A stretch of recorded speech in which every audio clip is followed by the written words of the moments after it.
안녕하세요. 바로 이야기로 들어갈게요.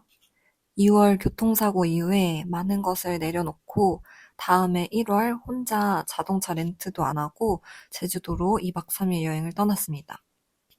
그때 해안가를 뛰는 사람들 보면서 진짜 멋있고 기분 너무 좋을 것 같다 느꼈고, 네, 그로부터 1년 뒤인 지난달에 저도 해안도로를 이렇게 뛰고 있네요. 오늘은 이제 교통사고라는 조금 자극적인 이야기로 바로 시작을 하는데, 그 교통사고로 자동차는 폐차되었어요. 사고라는 게 정말 눈 깜짝할 새에 쾅 하고 나더라고요. 진짜 그냥 신께 감사해야 되는 것 같아요. 그치만 이제 그때 당시 제일 먼저 든 생각은 나한테 왜 이런 일이? 라는 거였어요. 그때 당시에 이렇게 큰 일이, 큰 나쁜 일이니까 이렇게 나한테 일어난다는 게 믿을 수가 없는 느낌이었던 것 같아요. 누구에게나 생길 수 있는 일이더라고요. 그리고 뭔가 잘못되었다는 생각이 들면서 제 상황을 현실적으로 바라보게 되었던 것 같아요. 교통사고 당시 제 상황은 더 이상 사업을 유지할 돈 없었고, 그리고 생활비마저 부족한 상태였습니다. 그렇지만 그만두지 못해서 촬영을 하러 강릉을 갔다가 올라오는 길이었어요. 아니, 뭐 했는지 질문 주셨었는데, 저는 쇼핑몰 했었습니다. 그리고 이제 그 강릉에서 서울에 도착하면 또 투잡인 일을 하러 바로 가야 되는 상황이었습니다. 아무튼 그런 상황 중에 제일 힘들었던 거는 지금 생각해보면 힘들수록 부모님한테도 힘든 내색을 못하고 또 주변 사람들한테 의지하려 하지 않고 억지로 밝은 척하는 제 성격이 저를 힘들게 했던 것 같아요. 인생 처음 있는 고난과 부담감에 휩싸일수록 끌어당김 유튜브, 책들에 더 집착하게 되었던 것 같아요. 자기계발서적 같은 거 있잖아요.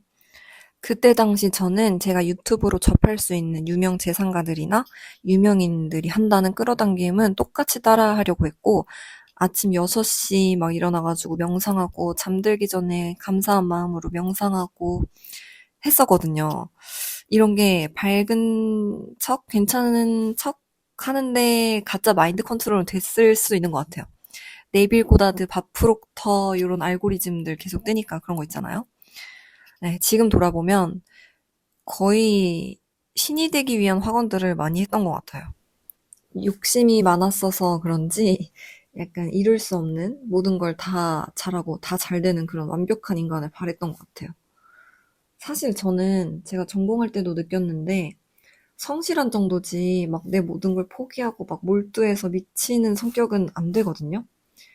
근데 그런 나와 맞지 않는 하루 종일 일만 하고 일에 미쳐가지고 이렇게 표현해도 되겠죠? 일에 미쳐가지고 다른 건 전혀 보지도 않는, 아니 다른 것도 막 잘하는 그런 사람이 되려고 바랬던 거죠. 이게 아마 너무 불안하니까 내가 진짜 원하는 것도 아니고 그게 좋은 건지도 모르는데 현실에 작아지는 나를 욕망으로나마 채우고 싶었나 싶더라고요. 그러니까 가짜 끌어당김이었죠. 불안감만 남은 끌어당김은 저한테 정신 차리라고 멈추고 깨닫게 해주려고 이런 시련이 온 건가? 싶기도 했고, 아니면 내가 속으로 너무 힘들어서 멈추고 싶었었던 건가 싶기도 해요. 이때는 입원해가지고 리얼리티 트랜서핑이라는 책을 만났었는데 저한테 도움이 많이 됐거든요. 이 책은 글이 많거나 개념이 막 많은 건 아닌 것 같은데 영적인 느낌으로 좀 접근을 해야 되는 게 있어서 이해가 어려울 수도 있어요. 저도 완벽히 이해했다고는 말 못하겠고 짧은 단락 읽어드릴게요. 리얼리티 트랜서핑, 바딤 젤란드. 사실 당신은 짐이 되어버린 일을 자신에게 강요하고 있지 않은가. 마음은 계속 이렇게 말한다. 자, 일어나야지. 어서 가서 일을 해서 돈을 벌어야지. 하지만 영혼은 의아해한다. 내가 정말 이렇게 살려고 이 세상에 나온 걸까? 온갖 고통을 참고 겪어내려고? 이게 다 무엇을 위해서 필요하단 말이야? 마침내 당신은 만성 피로 증후군을 앓게 되면서 일할 수 있는 모든 가능성에 종지부를 찍는다. 그것은 악마의 꼬리를 잡아당기는 거나 마찬가지로 무모한 짓이다. 네. 이 사고 이후에 저는 편안하고 마음이 즐겁게 살아가는 게 우선이라는 거를 계속 깨달아가고 있어요.